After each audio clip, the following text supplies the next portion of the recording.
Movie Recap Tagalog here. Tunghayan natin ngayon, ang sci-fi action film na, Badland Hunters. Tara na't panoorin natin.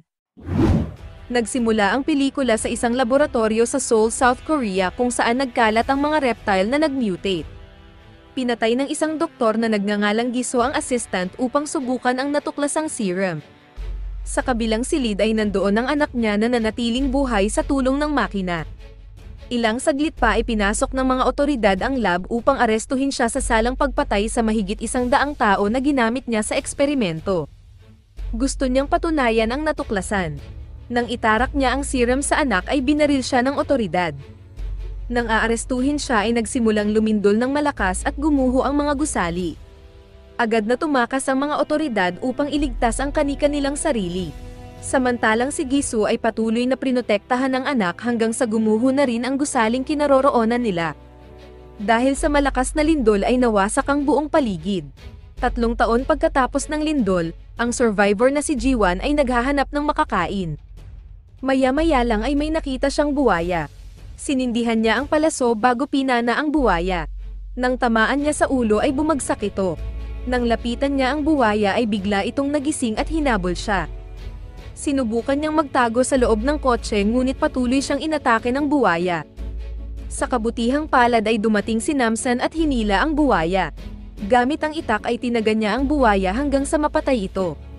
Pagkatapos ay kinatay nila ang buwaya upang ipagpalit ang laman nito sa iba't ibang bagay.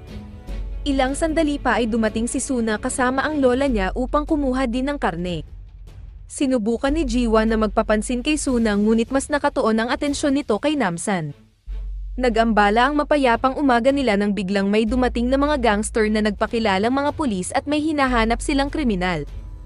Nag-utos ang leader na hulihin ang ilan na sa tingin niya ay kamukha ng nasa drawing. Isang lalaki ang nanlaban kaya tinaga ng isang gangster ang braso niya. Natipuhan ng leader si Suna na tinalikuran siya kaya hineblat niya ito sa buhok at tinulak ang matanda. Nakita ito ni Jiwan na agad ipinagtanggol ang maglola. Pinagtulungan ng mga tulisan si Jiwan kaya nabugbog ito. Maya-maya lang ay pinigilan sila ni Namsan. Nang subukan siyang sitahin sa pakikialam niya ay isa-isa niyang kinulata ang bawat miyembro ng gangster. Gamit ang katana ay inatake siya ng leader na madali niyang naisalya. Tinanong niya ang leader kung siya ang boss. Nagsabi ito na Tiger ang pangalan ng boss nila na nagkataong kilala ni Namsan. Tinanong din ni Namsan kung saan galing ang malinis na tubig. Sumagot ang leader na galing ito sa nag-iisang apartment building na hindi nawasak ng lindol. Nang malaman ng mga tulisan ang pangalan ni Namsan ay agad nagpulasan ang